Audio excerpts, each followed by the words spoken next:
ሶስት ነገሮች ለልጆቻችን ወሳኝ ናቸው ለማሳደግ። ሶስት ነገሮች ምንና ምን?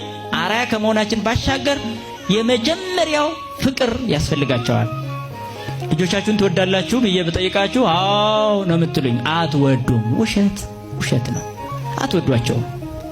ኧረ እኔ እወዳቸዋለሁ እንዲሁ በቃ ስፍስፍ ነው የሚለኝ፣ በቃ ትምህርት ቤት ደርሶ እስከሚመጡ ድረስ የሚል ሰው ይኖራል። አቤት ፍቅር አይደለም። ምን ያህል ለአእምሯቸው ጠንቅቃቸዋል።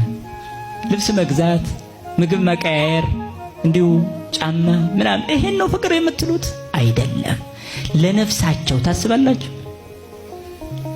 ይሄ ልጅ ገሃነም ይሆን የሚወርደው ወይስ መንግስተ ሰማያት ይገባ ይሆን?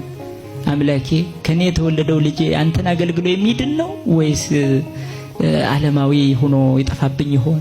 በዚህ የሚጨነቅ አባት፣ በዚህ የምትጨነቅ እናት አለች። ፍቅር ማለት ይሄ ነው። ሐዋርያው ቅዱስ ጳውሎስም ወላጆች ልጆቻችሁን በተግሳጽ አሳድጉን ያለ፣ በኋላ እንዳያዝኑባችሁ ይላል። በኋላ ሲኦል ቢገቡ እናቴ እኮ ናት አባቴ እኮ ነው ብለው ማዘናቸው አይቀርም ይላል። ከአካላችሁ የተከፈሉ ልጆቻችሁ ገሃነም ቢወርዱ ትወዳላችሁ? የዲያብሎስ ባሪያ ቢሆኑ ትወዳላችሁ? አትወዱም። ካልወደዳችሁ ከልብሳቸው በላይ ከምግባቸው በላይ ለነፍሳቸው አስቡላቸው። ፍቅር ማለት ይሄ ነው።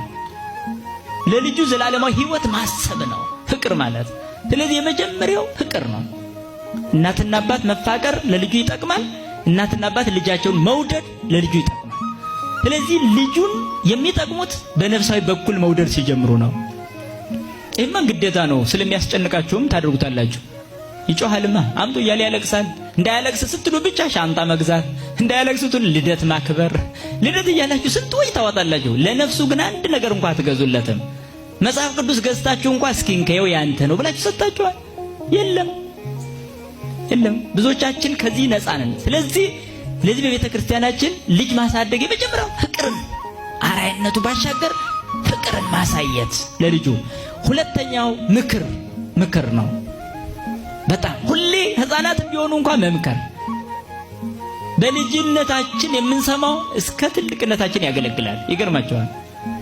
በህፃንነቱ ከእናት ከአባቱ የሰማ ልጅ ጎበዝ ነው የሚሆነው። በኋላ እናቴ እንዲህ ብላኝ ነበር ብትሞቱ እንኳን አይረሳም። ስለዚህ በህፃንነቱ ጆሮ ላይ ሹክ በሉ። በተለይ እናት ሹክ፣ ልጄ እንዳትደባደብ፣ እንደዚህ እንዳትሆን፣ እንደዚህ። ይሄ ቀላል ምክር፣ ይሄ ምክር ነው። ሶስተኛው በትር ነው። በትር ያስፈልጋል። ፍቅር ታሳያላችሁ፣ ምክር ትመክራላችሁ፣ ትቆናጠጣላችሁ። ያለ ቁንጥጫ ህፃን ይስተካከላል ብላችሁ ካሰባችሁ የልጆች መብት የሚለው የአሜሪካ እብደት በእናንተ ውስጥም ገብቷል ማለት ነው። የልጆች መብት ይላሉ።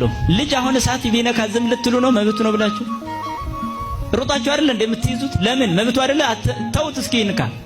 ገደል ሊሄድ እየሄደ ዝም ልትሉ ነው? እዚህ አካባቢ ገደል የለም እንጂ ቢላ ይዞ አይኑን ላውጣ ቢል አሁን ዝም ልትሉ ነው? መብቱ ነው ብላችሁ ትይዛላችሁ አይደል? አዎ። በነፍሱም እንደዛ ነው።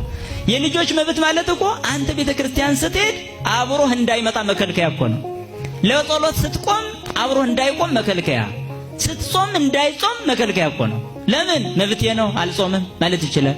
መብቴ ነው ይበርደኛል ቤተ ክርስቲያን አልመጣም ማለት ይችላል። መብቴ ነው ይደክመኛል ማለት ይችላል። አያችሁ፣ ለልጅ ማን ነው መብት የሰጠው? በወላጆቹ ነው የሚኖረው። አየህ። ስለዚህ ምን ያስፈልጋል ማለት ነው? ማፍቀር፣ መምከር በበትር። ይሄ እንደሚገባው የጥላቻ በትር አይደለም፣ የፍቅር ነው። እና ልጆች አስተዳደግ እስከዚህ ድረስ መምራት አለበት። ትልቁ ግን አራያ ሆኖ ማሳየት፣ ከዛ ጸሎት በጣም አራያ መሆን ነውና ለልጆቻችን ከምንነግራቸው በላይ ለእግዚአብሔር ስለነሱ መንገር የበለጠ ውጤታማ ያደርገናል ማለት ነው። ስለዚህ ስትጸልዩ ስለ ልጆቻችሁ ጸልያላችሁ፣ ክፉ አመላቸውን እንዲተው፣ ይሄ የሚያጨቃጨቃቸው የሚያነጫንጫቸው እንዲለቅ። ስለዚህ በክፉ መንፈስ የተበረዙ ልጆች እንዳናሳድግ መጠንቀቅ። ወንበዴ ማሳደግ፣ ሌባ፣ አጭበርባሪ፣ ቀጣፊ ማሳደግ ለሀገር አውሬ መትከል ነው። ስለዚህ ሀገር የሚመራው በትዳር፣ ቤተክርስቲያን የምትመራው በትዳር ስለሆነ በትዳር ውስጥ ያሉ ልጆቻችንን በፍቅርና በምክር በጸሎት በአርአያነት ማሳደግ ይኖርብናል ማለት ነው። እሺ በሉ፣ ቃል ገብታችኋል። አሁን ከዚህ በኋላ ተመልሶ እያንዳንዱ ቤት መፈተሽ አለበት ማለት ነው። እሺ ብለናል። በቃ ልጄ ባንተ ተጠያቂ ነኝ፣ ልጄ ባንቺ ተጠያቂ ነኝ ማለት አለብን።